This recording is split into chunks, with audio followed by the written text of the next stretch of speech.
c'est Tea Time Fix. J'espère que vous allez bien, que vous avez la forme et qu'il ne fait pas trop froid par chez vous parce qu'ici il pèle. Mais bon, c'est l'hiver, on va pas se plaindre. Hein. Anyway.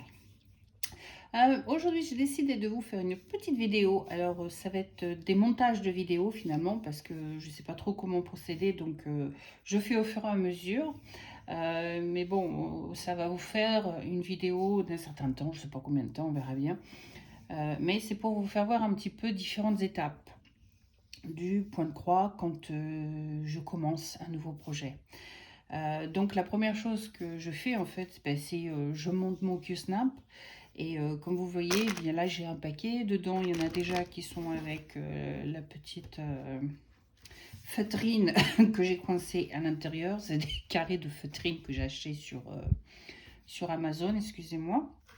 Et puis je vais les coincer pour pouvoir tenir le Q-snap correctement sans qu'il bouge. En fait, ça fait une épaisseur de plus, donc ça serre un peu plus que normalement. Donc, désolée pour le bruit.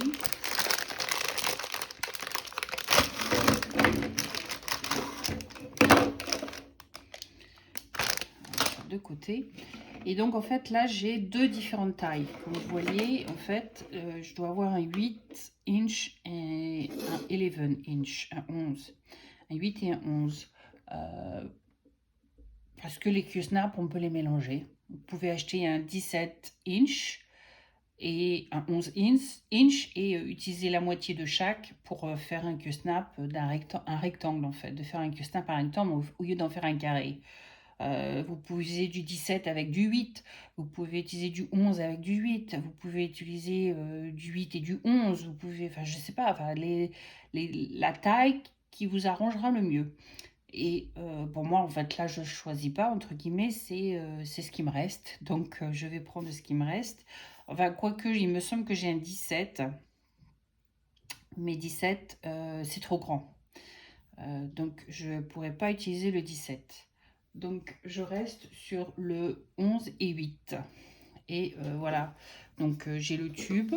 C'est comme ça que ça se présente. C'est comme ça que ça arrive à l'origine. Hein. Je vais retirer la coque de protection. Donc des fois, comme ça sert bien, on glisse. Hein, puis après, ça se retire tout seul. Et voilà. Et puis, on va faire la même chose avec celui-là.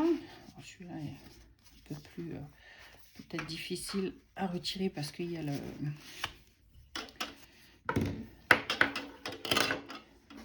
feutrine qui est dedans. Et puis, il y a celui-ci. Donc voilà. Ok.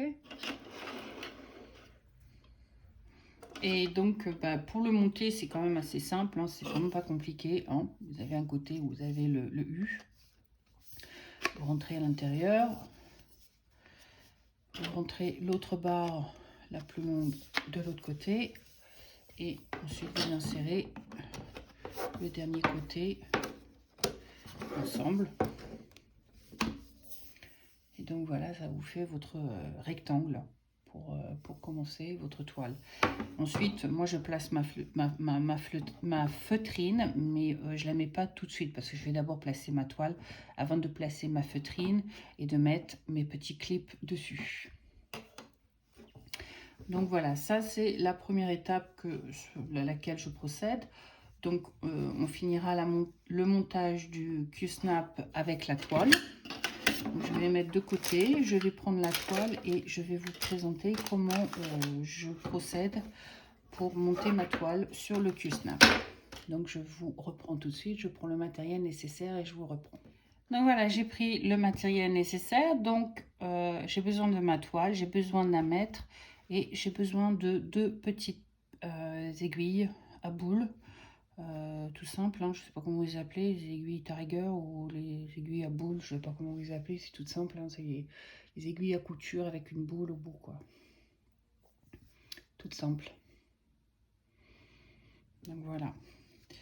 Et donc un mètre. Donc ça c'est le morceau de toile dont j'ai besoin pour pour faire mon nouveau projet. Donc je sais qu'il me faut le plus long côté en bas et le plus court côté en haut. Le plus long en longueur et le plus court en largeur. Donc je sais pas exactement combien elle mesure. Donc on va regarder. Désolée pour le creepy noise là d'un coup. Alors ma toile fait 55, un petit peu plus de 55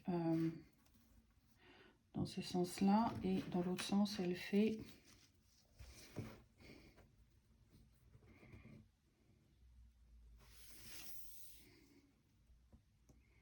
52. Il n'y a pas grand chose comme différence, hein. C'est pas un carré, mais c'est bon. Ben, on va le garder, on va le tourner dans l'autre sens. Donc voilà, 52 et 55. Donc on va regarder dans ce sens là. Donc voilà, moi là je garde dans ce sens là.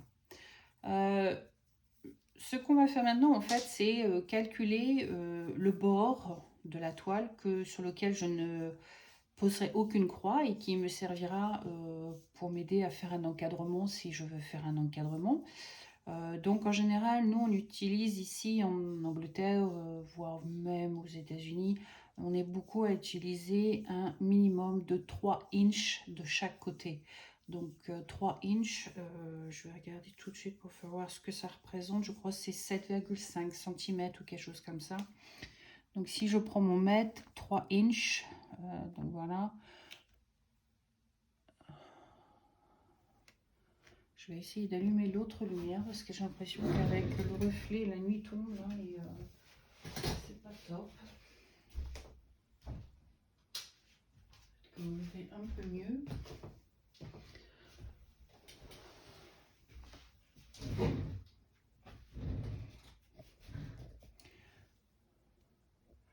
Ouais, je pense que voilà un peu mieux. Donc là, 3 inches, c'est dessus, voilà.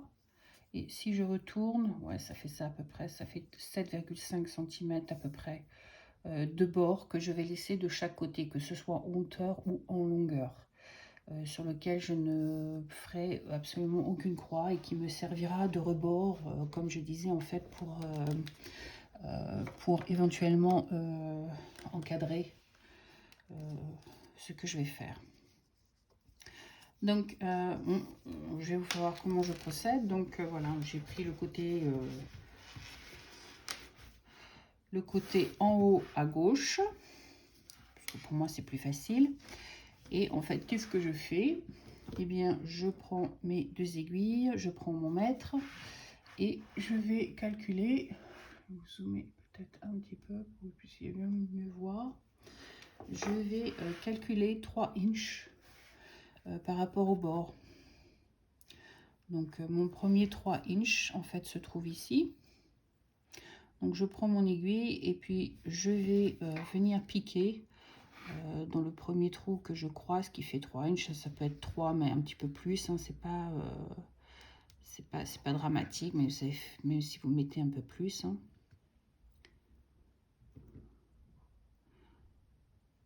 Donc voilà, mes 3 inches. Bon, ça peut être tout à fait. Je sais pas, à faire un peu à côté. C'est pas la mer à boire si c'est pas. Mais bon, je préfère quand même laisser 3 inches en fait.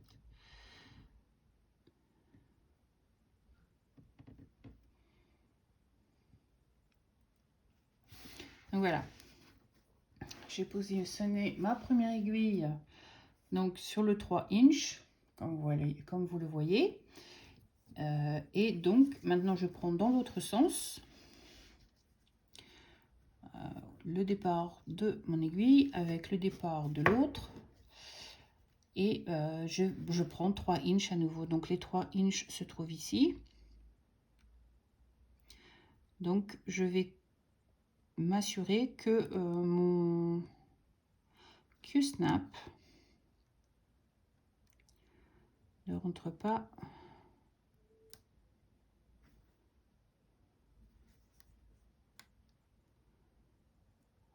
J'essaie de rentrer dans le truc. J'ai l'autre aiguille qui me gêne un petit peu.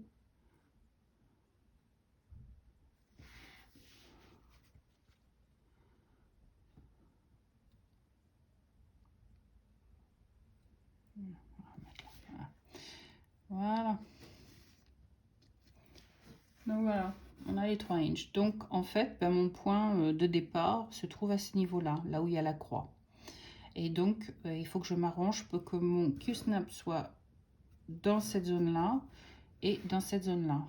Mais à partir de cette zone-là, qui est là, le point central de mes deux croix, eh bien, il faudra que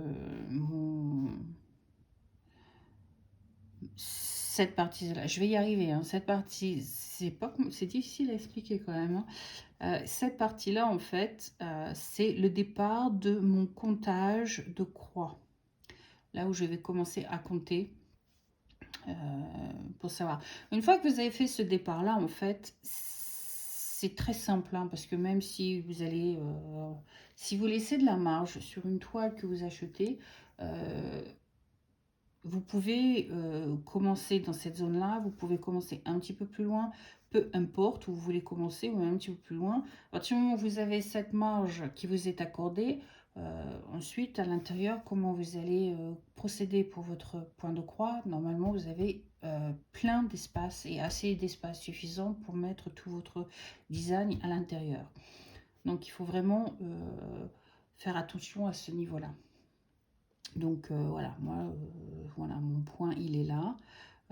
C'est mon point de celui-ci. Donc cette aiguille, je peux la retirer et puis venir la placer si je veux à ce niveau-là, ou retirer celle-ci et me dire, voilà, c'est mon point de départ. Donc, j'ai pas le droit à cette zone-là et j'ai pas le droit à cette zone-là pour faire du point de croix. Donc, cette zone-là et cette zone-là. Donc, je dois rester, mon Q-snap doit rester dans cette zone-là pour commencer la toile. Une fois que vous avez commencé vos toiles, vous avez mis vos premières croix, c'est que vous voulez bouger votre Q-snap, vous voulez bouger, il n'y a aucun souci. Absolument aucun souci. Donc, je vais mettre l'aiguille de côté, je vais le mettre de côté. Je vais prendre mon Q-snap. Donc, je vais vous dézoomer un petit peu. Donc voilà, j'ai pris mon Q-snap. Donc si vous voulez le mettre comme ça, vous le mettez comme ça. Si vous voulez le mettre comme ça, vous le mettez comme ça. Peu importe comment vous voulez le mettre. Donc moi, je préfère le mettre comme ça en fait. Donc ça me laisse un peu d'espace pour pouvoir faire mon point de croix sans avoir à bouger constamment mon Q-snap. Dans l'autre sens, c'est la même chose. Mais je dirais que si je le place, je le positionne de cette manière, je travaillerai plus dans ce sens-là, du haut vers le bas, que de la gauche vers la droite. Puisque j'aurai moins à bouger dans ce sens-là. J'espère que je fais un peu de common sense, en fait, dans ce que je raconte. Donc, en fait, pour poser le Q-snap, je le mets à l'arrière de la toile. Et j'essaie de trouver la meilleure position de manière à, quand je commence ma toile, je ne suis pas gênée pour la commencer et je peux la commencer au bon endroit. Donc voilà, je pense qu'à ce niveau-là, c'est bon, quoi. J'ai encore tout ça. Donc ce que je vais faire, c'est que je vais prendre un clip. Donc je prends le plus long puisque ma longueur, elle est là. Je positionne ma feutrine sur le dessus.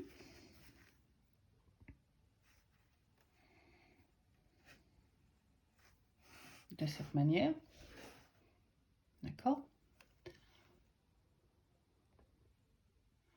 Je positionne donc de cette manière et je viens encastrer mon clip de mon Q-snap à l'intérieur. Alors c'est ils sont raides, hein, donc il faut un peu de force pour arriver à les mettre dedans. Une fois que vous avez mis le premier, après c'est un peu plus facile quand même. Donc qu'est-ce que je fais? Donc souvent je mets le premier en haut et ensuite je viens tirer la toile pour mettre le deuxième de l'autre côté. Donc je vais tourner ma toile de l'autre côté en faisant attention de ne pas me piquer et de ne pas perdre mon aiguille que j'ai déjà positionnée.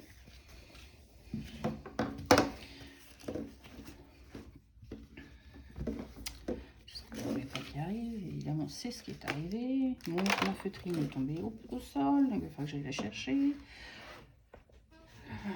Terrible, hein. Quand on ne veut pas que quelque chose arrive, c'est toujours là où que ça arrive.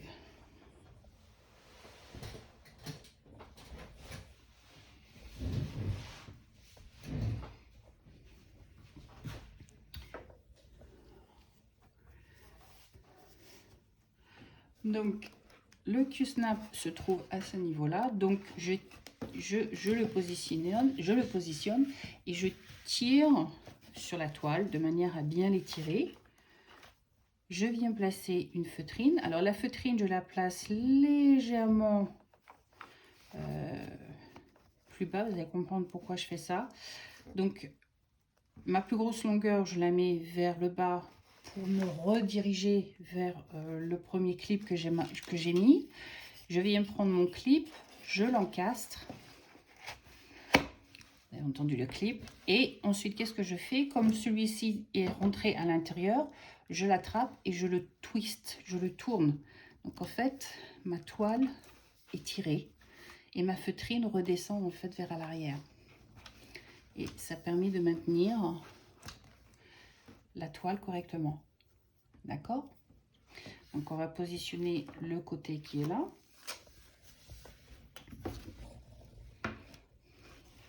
Donc on procède exactement de la même manière. Donc je prends ma feutrine. Donc ce sont des carrés que j'ai pas encore utilisés. Donc ce que je fais, je le plie en deux.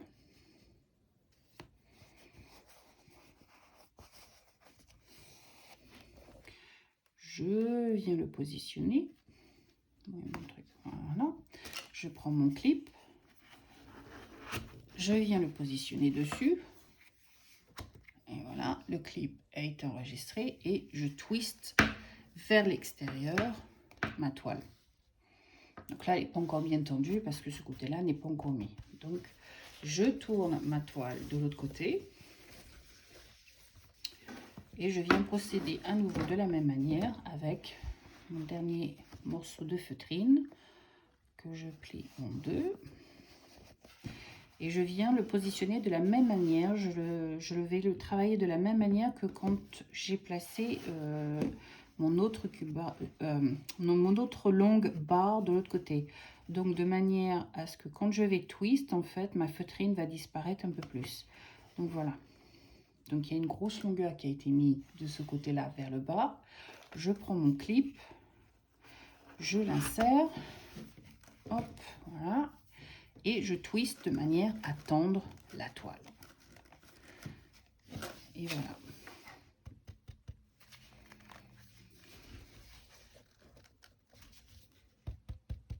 Et on entend bien comme un bruit de tambour. Hein. Donc voilà. Donc, votre toile est prête maintenant à être utilisée. Alors, vous allez me demander, mais qu'est-ce que tu fais de l'excédent de toile qui est existant pour l'instant? Alors, j'ai commandé des pinces pour pouvoir accrocher la toile. Mais bon, voilà, j'en ai pas d'autres. Sinon, j'ai des... Alors, on m'a posé la question aussi. J'ai des tissus que des fois, vous me voyez mettre tout autour de mes Q-snap. Et ça s'appelle des Grim Gourd, en fait. Et ça vous permet de maintenir la toile, l'excédent de toile à l'intérieur sans que ça vous gêne. Donc, ça reste à l'intérieur. Donc, voilà. Donc, ce que je vais faire, je vais vous mettre sur pause 30 secondes et je vais aller chercher des pinces à cheveux banales pour pouvoir tenir ma toile sans que ça me gêne et pour pouvoir faire la prochaine étape. Donc, je reviens de suite. Donc, me voilà de retour. Alors, c'est des simples barrettes à cheveux, hein. Tout ce qu'il y a de plus simple. Donc, si je peux arriver à les coincer de cette manière, non, je ne veux pas, donc on va mettre ça comme ça, voilà, et je vais tourner ma toile.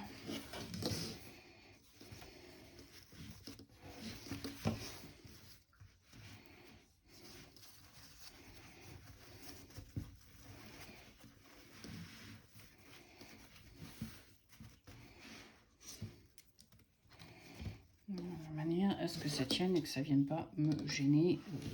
Pendant que je vais mettre mes croix.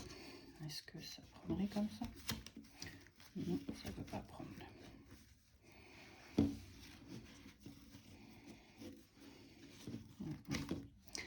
Ça va être pratique pour... Voilà. Donc voilà. Donc voilà, c'est la position. Positionnez votre Q-snap sur votre toile. Comment je procède, hein, c'est une manière parmi tant d'autres. Hein. Je ne suis pas parfaite dans ce que je fais, loin de là. Et il y a d'autres méthodes. Hein. Vous verrez d'autres personnes faire d'autres méthodes, d'autres moyens. Donc, chacun son truc. Hein, on va dire, il y a mille et une solutions. Donc, voilà. Il y a mille et une choses que vous pouvez faire pour positionner vous-même votre toile, hein, ce qui vous met le plus à l'aise. Donc voilà, ça c'était la première étape. Ensuite, la deuxième étape, c'est le commencement de votre toile. Donc je vais installer ma toile sur mon Velcro Petoki et je vous reprends ensuite avec mon modèle et mes fils, aiguilles, et puis on va positionner quelques croix ensemble. Alors à tout de suite. Alors voilà, j'ai récupéré mon aiguille, une paire de ciseaux, vous avez en extrême zoom, donc, je remets mon aiguille pour pas la perdre. Hop. Et mes fils. Je vais vous dézoomer légèrement pour que vous puissiez voir les fils. Donc voilà, j'ai pas beaucoup de couleurs dans le motif que nous allons faire et je n'ai que 13 couleurs, enfin que nous allons faire. Commencer, devrais-je dire, parce que je suis loin de l'avoir fini celui-là. Mais bon, il n'y a que 13 couleurs. Donc voilà les 13 couleurs. Dégradé, je vais vous faire voir le motif que je vais faire. Donc voilà. Donc ça c'est... ce sont les fils. Et le motif que je vais commencer avec vous, c'est... Pas que je perde mon aiguille. Maintenant, je vais la mettre quelque part secure, là où je sais que je la perdrai pas. Le motif donc en question, c'est celui-ci que je vais commencer. Donc voilà. The Earth as Music, Photos ou Listen. Donc la terre en fait, la terre c'est la nature. En gros, la nature a une musique pour ceux qui savent l'écouter en fait. Pour ceux qui savent écouter la nature, vous entendez toujours une musique. En gros, c'est ce que ça veut dire. Et c'est de William Shakespeare. Donc voilà. Moi, il me plaisait bien et je me suis dit, je vais le faire en compagnie de vous. Donc voilà. Donc, on va le commencer. Donc, je vous fais pas voir tout parce que j'ai pas le droit. Je vous fais voir juste un petit carré de voilà comment se présente le motif. Et vous avez toutes les couleurs qui sont ici. Donc voilà comment se présente le motif. Donc, ce que je vais faire, je vais calculer pour la première croix ou la positionner. Donc, c'est celle-ci. Donc, je vais pousser mon velcro pour que je puisse vous faire voir comment je procède. Je vais vous rezoomer. Et voilà, comme ça, vous voyez que un petit bout du motif et non pas tout. Et puis, on va calculer, par exemple, si je commence par positionner, on va dire celui-ci, le premier carré de couleur qu'il y a ici. Donc, ce carré-là, c'est le 167. Donc, c'est un marron, hein, le 167. Voilà, la couleur. Pas marron, vert, on sait trop rien. En fait, c'est un marron en tous les cas. Je sais pas, la lumière n'est pas l'idéal, donc on voit pas trop. Mais ouais, marron, marron vert, quoi. Donc voilà. Donc on va commencer par celui-ci. Et puis, on va calculer le nombre d'aiguilles. Et avant de calculer le nombre d'aiguilles, alors moi je mets ça sur mes lunettes. Hein. Je suis grand-mère, hein, je vois plus grand-chose, hein, donc voilà. Enfin, je suis grand-mère façon de parler, hein, c'est pour rendre plus gros en fait ce que je regarde pour pouvoir le faire. Donc j'ai mon 167 qui est ici, d'accord. Donc moi je le retourne parce que je vais aller chercher mon fil derrière, en fait, là où il y a la bosse. Là où il y a la bosse. Donc, pour petit rappel, parce que j'avais déjà fait des vidéos pour vous faire voir comment je procède pour ce genre de choses, ce que je fais, c'est que je viens chercher un fil. D'accord? Je prends un fil et tout ce que je fais, c'est je tire. Et ça vient tout seul. Ne vous inquiétez pas, hein, même si ça fait un tas derrière, ça fait aucun nœud. Donc voilà, vous avez retrouvé votre origine. Donc, on va mettre ça de côté. Donc, vous avez votre fil, vous avez votre aiguille.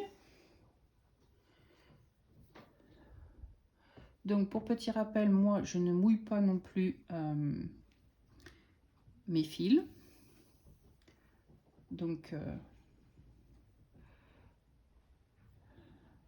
voilà. Je positionne. Alors, moi, je fais la méthode de loupe, en fait, pour commencer mon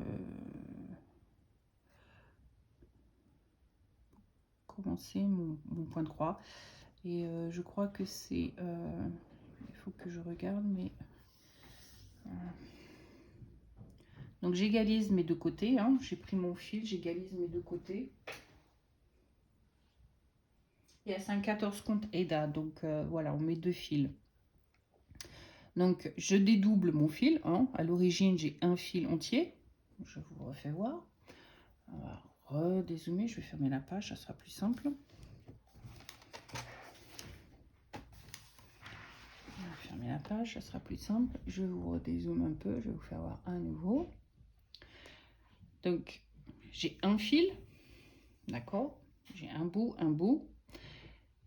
et je le double, d'accord, et je l'égalise à l'autre bout.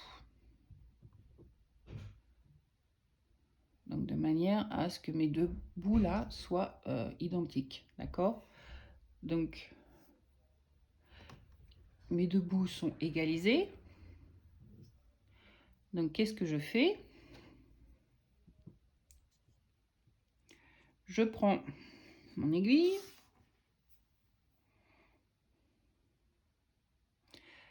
je viens pousser mon aiguille sur le fil, d'accord. Mon fil est positionné sur mon doigt. Vous voyez, peut-être que je zoome un peu pour cette partie-là, ce sera peut-être mieux. Donc je viens positionner mon aiguille, enfin mon fil sur mon doigt de cette manière. Je prends mon aiguille, le côté qui est plat, je viens le pousser contre mon doigt et le bloquer avec mon aiguille. Et je viens rabattre l'autre côté du fil. D'accord? Et là, je serre. Je serre les deux ensemble. Ok? Une fois que j'ai serré les deux ensemble, je retire mon aiguille vers le bas et j'ouvre légèrement. Et vous voyez, en fait, il est aplati. Et il est aplati de manière à ce que si je prends mon côté plat et que je le tourne légèrement, et bien normalement, mes fils rentrent à l'intérieur de mon aiguille. Alors, des fois, il faut bien aplatir. Hein. Et ils rentrent à l'intérieur de mon aiguille. Donc là, mes fils sont à l'intérieur de l'aiguille. D'accord? Donc, qu'est-ce que je fais? J'attrape la petite boucle que j'ai créée et je tire. Et mon fil est sur mon aiguille sans que j'ai eu à mouiller quoi que ce soit. Et pourquoi ça s'appelle la méthode loupe? Parce qu'à la fin, vous n'avez pas besoin de faire un nœud. Vous avez ce cercle fermé au bout qui est là. Donc voilà, on a un cercle fermé qui est là. Donc on va se servir de ce cercle pour pouvoir commencer notre toile. Donc maintenant, nous allons calculer où est-ce qu'on doit placer cette première couleur. On est d'accord? Donc on va piquer ça à l'intérieur de la toile. Comme ça, on est sûr qu'on ne perd pas.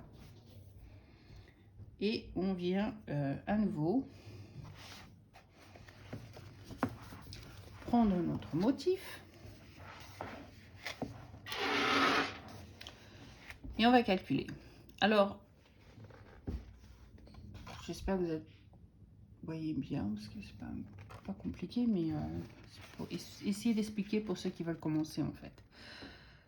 Donc vous avez en fait chaque modèle que vous achetez, en général vous trouvez votre modèle sur des carreaux qui ont plein de petits carrés à l'intérieur.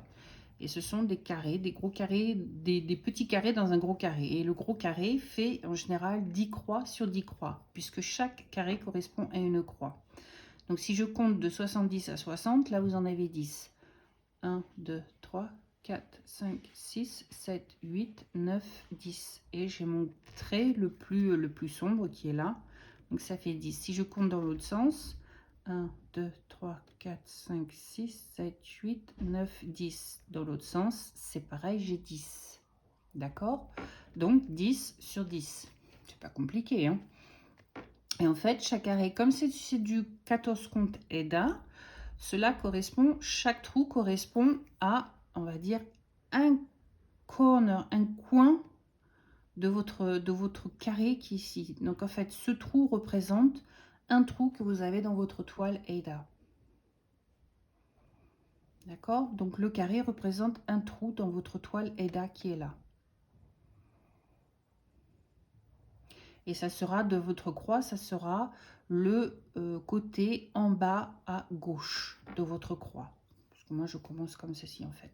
Donc, pour savoir où positionner celle-ci, qu'est-ce que je fais? Ben, je vais compter le nombre d'espaces que j'ai vers le bas et le nombre d'espaces que j'ai de gauche à droite pour savoir où le positionner. Donc, ce que je sais, c'est que ça, déjà, ça fait 10. Et je constate qu'en fait, qu'on le positionne tout de suite après. Donc, ça fait 11. Donc, c'est 11 croix vers le bas. D'accord? Et maintenant, de gauche vers la droite, j'ai 1, 2, 3, 4, 5. Donc 11 vers le bas et on recompte 1, 2, 3, 4, 5. 5. Et donc, je positionnerai mon aiguille sur le point en bas à gauche qui se situera ici. Le point en bas à gauche. J'espère que vous avez bien vu parce que des fois, avec la vidéo, c'est pas commode, hein, c'est pas pratique. Donc, je recompte. Il y a déjà 10 qui est là et ça commence là en bas. Donc, ça fait 11. Et là, de gauche à droite, on a 1, 2, 3, 4, 5. Donc, mon aiguille, je la positionnerai en bas à gauche, dans le 5e trou de gauche à droite et dans le trou qui correspond à 11 vers le bas. Et c'est une croix qu'on va faire. On va mettre ça de côté 30 secondes.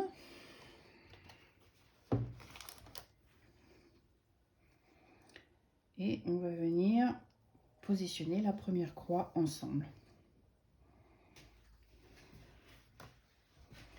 Alors, je ramène mon Toki. Voilà. Alors,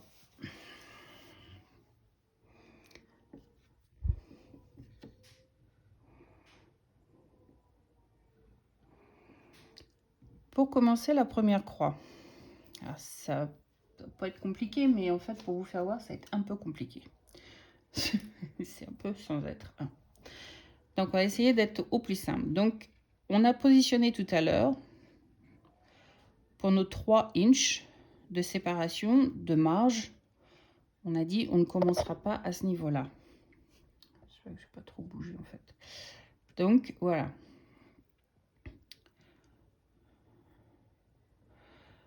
Donc, notre aiguille correspond au commencement du carré 0, 0 en fait de votre modèle. Donc, on a dit tout à l'heure, de gauche à droite, c'est 5 et de haut en bas, c'est 11. Donc, qu'est-ce que je fais? Ben, je compte 5. D'accord?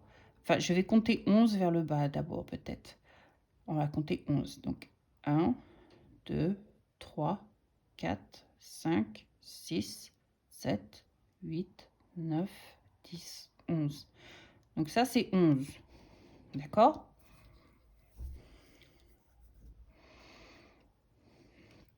Donc, on peut recompter si vous voulez. Essayez de tenir au plus simple. Donc, dans le même alignement, on a 1, 2, 3, 4, 5, 6, 7, 8, 9, 10, 11. Donc, elle est positionnée au bon endroit. D'accord? Maintenant, je vais prendre une autre aiguille. Pour que vous puissiez bien comprendre quand même. Ça va, vous voyez la 11e là, elle est bien bouger un petit peu comme ça, voilà. Donc la boule orange, c'est là où 11 correspond, d'accord? Maintenant, de gauche à droite, on a dit tout à l'heure que c'était 5, d'accord? Donc on va calculer 5 de gauche à droite. 1, 2, 3, 4, 5. On est d'accord? Donc 5. Donc c'est là où ma croix doit être placée, c'est le bleu. Alors je vous ai dit tout à l'heure que moi normalement je commence mes croix en bas à gauche pour aller piquer ma première verticale en haut à droite. Avec la méthode loupe, au lieu de commencer en bas à gauche, je vais commencer en haut à droite. Vous allez comprendre pourquoi tout de suite. La logique se trouve là en fait. Donc le tout est de savoir comment on va procéder. Donc,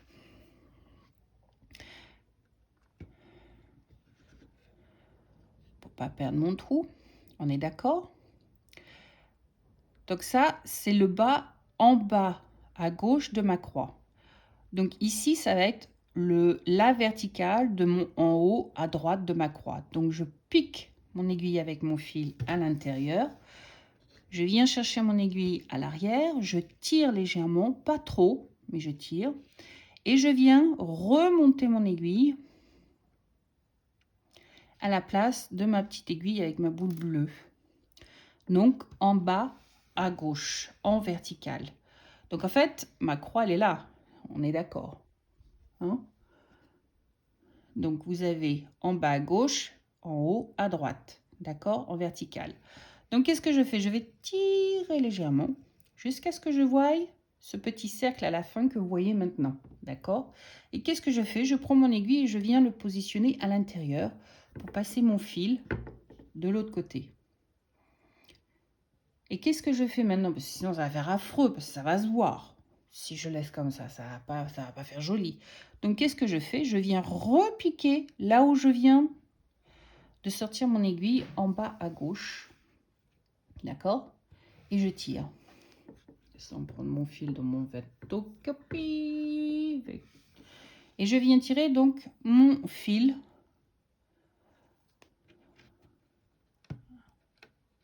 Faut que mon aiguille soit bien mise. Donc voilà.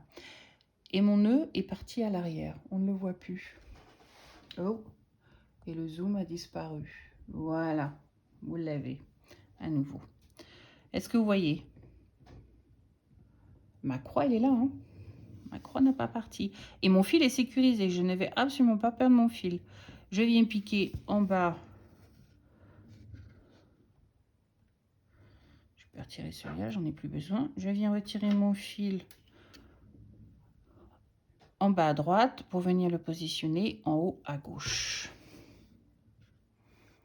Et on a placé la première croix ensemble. Donc voilà. J'espère que j'ai été claire. C'est vrai que c'est pas toujours évident, mais bon, voilà. Donc là, c'est la première croix. Maintenant, je peux retirer aussi celui-ci parce que j'en ai plus besoin, puisque je vais me référer constamment à cette première croix pour placer mes autres couleurs si j'ai besoin de placer des couleurs au-dessus, puisque vous avez vu sur le modèle tout à l'heure, il y a une feuille, mais la feuille commence un petit peu à l'écart. Donc, qu'est-ce qu'on va faire maintenant? On va positionner les croix. Il y a une colonne de croix qui se trouve juste à côté, là. Donc, ce qu'on va faire, c'est que on va continuer à positionner les autres croix. On zoom. Donc, on va positionner les croix qui sont ici. Donc, j'en ai 1, 2, 3, 4, 5, 6. qui vont vers le bas. D'accord?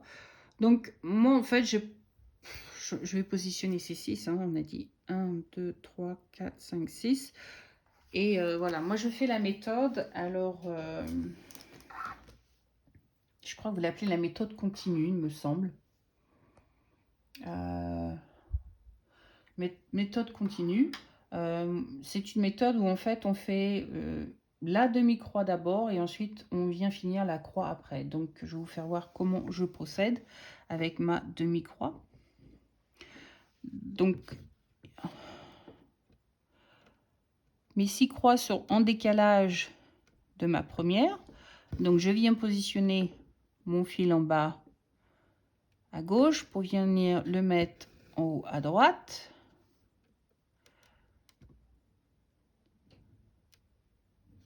Et je continue ainsi, je descends pour faire 6 croix. Donc je fais une demi-croix systématique. 2,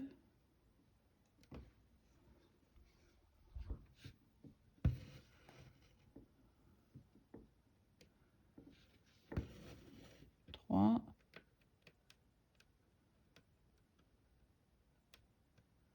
désolé, je vois pas trop parce que le velcro il est un peu plus loin que ma vision pour que vous puissiez l'avoir dans le champ de la caméra. Donc là j'ai 1, 2, 3, 4, encore 2, 5,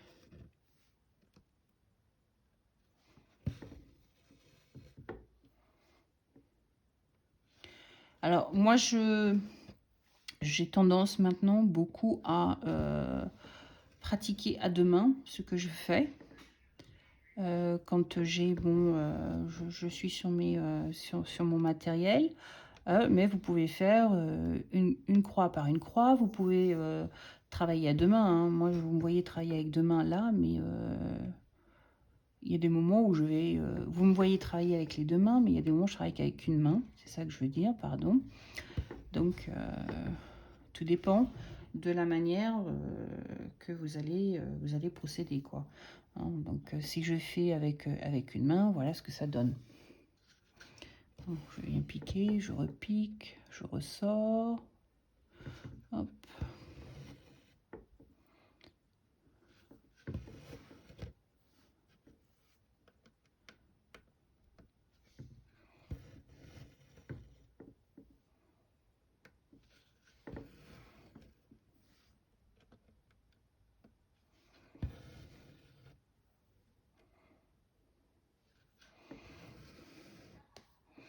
Et voilà, donc ça vous fait votre première colonne.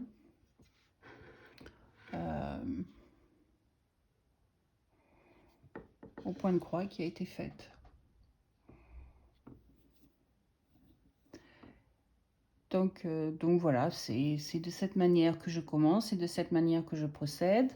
Ce que je vais faire maintenant, c'est que je vais vous mettre sur pause, je vais continuer et quand je vais arriver à la fin de mon fil, je vous reprendrai pour faire voir comment je termine mon fil, qui est très simple. Et donc ça vous donnera une idée d'un petit peu comment procéder si vous voulez commencer le point de croix. Et si vous voulez commencer quelque chose qui n'a pas de modèle, hein, sur une toile sans motif, où il n'y a aucun dessin dessus, une étoile vierge, voilà, une toile vierge, je cherchais le mot, et pouvoir commencer sans stresser ou quoi que ce soit, hein, puisque le but c'est de faire sans que on stresse, hein, c'est un loisir. Donc voilà. Donc je vais vous mettre sur pause et puis je vous reprendrai quand j'aurai atteint le stade d'arrêter le fil. Alors je vous dis à tout de suite. Alors voilà, j'ai fini un deuxième fil. Finalement, j'ai zappé le premier fil pour enregistrer la fin du fil. Et quand je me suis rappelé, il était trop tard, j'avais déjà fini. Donc j'ai fait un deuxième fil. Et donc je vais vous faire voir comment je finis. Donc là, vous voyez la dernière croix que je suis en train de faire. Donc je vais tirer le fil. Voilà, donc j'ai fait toutes mes croix qui sont là. Donc je vais retourner mon velcro Petoki. Dans l'autre sens, Isabelle, c'est quand même mieux. Donc voilà. Je vous déplace là où se trouve le nécessaire et nous allons donc finir le fil. En espérant que vous allez bien voir. Donc j'ai laissé un petit peu de fil pour pouvoir bien vous faire voir comment je procède. Donc voilà, ça c'est l'arrière donc de ce que j'ai fait. Donc ce que je peux faire, c'est je prends mon fil, avec mon aiguille, je le passe entre les fils que j'ai déjà positionnés. Je m'arrange à ne pas traverser la toile dans l'autre sens, hein, pour pas que ça se voie de l'autre côté. Je refais dans le même sens. Je peux venir aussi finir de ce côté-là si je veux, hein, de manière à ce qu'il soit bien sécurisé. Voilà, vous voyez ce que je fais, ouais. Donc, je prends par en dessous, hein, voilà. Je pousse mon aiguille, je le tire. Je sais que mon fil est sécurisé. Je peux retirer mon aiguille du fil. Je prends mon ciseau et je viens snap à la limite. Et voilà, votre fil est sécurisé et vous n'avez aucun problème à ce niveau-là. Tout est sécurisé dessus. Donc voilà, j'espère que cette vidéo vous aura permis de prendre confiance en vous et de vous dire que vous êtes comme tout le monde. Vous pouvez commencer une toile vierge, il n'y a aucun souci. Excusez-moi. Il n'y a aucun souci, vous pouvez commencer une toile vierge et c'est juste... prenez le temps nécessaire si vous avez besoin, en fait, recalculer. Hein. Il y a des fois où moi je vais compter 3 fois, 4 fois, 5 fois s'il le faut pour être sûr que je positionne ma croix au bon endroit. Et puis je continue, hein. Donc voilà. Il n'y a pas magie. Hein. C'est à vous de prendre le temps nécessaire et de pouvoir faire ce qu'il y a à faire, des jolis motifs, ce que vous voulez, et puis aller dans le plus compliqué, puisque ça pour l'instant c'est du Eda, donc c'est très simple. Après vous avez ce qu'on appelle ici le even weave, et puis vous avez le linen. Donc even weave, je ne sais plus trop comment vous dites en français, et puis il y a le linen, c'est le lin, toile lin en fait, sur lequel vous pouvez travailler, quoi. Donc le lin, c'est par exemple là où j'ai, si vous me suivez, mes floss tubes, c'est The Dark Queen of the Sea. Je travaille sur du lin. Et Even Weave, c'est l'Aquarius que je fais. Le mini Aquarius que je fais, je fais sur Even Weave. Donc voilà. Très simple, quoi. Donc voilà, c'était le début. Si vous avez des questions, n'hésitez pas à les poser. Et puis, si vous avez besoin d'autres explications, n'hésitez pas non plus. Et je peux toujours refaire une vidéo d'un point bien spécifique si vous n'avez pas bien compris. Et vous permettre de progresser au fur et à mesure. Alors, en attendant, je vous fais plein de gros bisous. Je vous souhaite un bon matin, une bonne après-midi, une bonne soirée, une bonne nuit. Tout dépend à quelle heure vous regardez mes vidéos. Et n'oubliez pas de like, de dislike. N'oubliez pas de vous inscrire si cela vous intéresse. Et en attendant, je vous dis à très bientôt. Bye. C'était Tea Time Fix.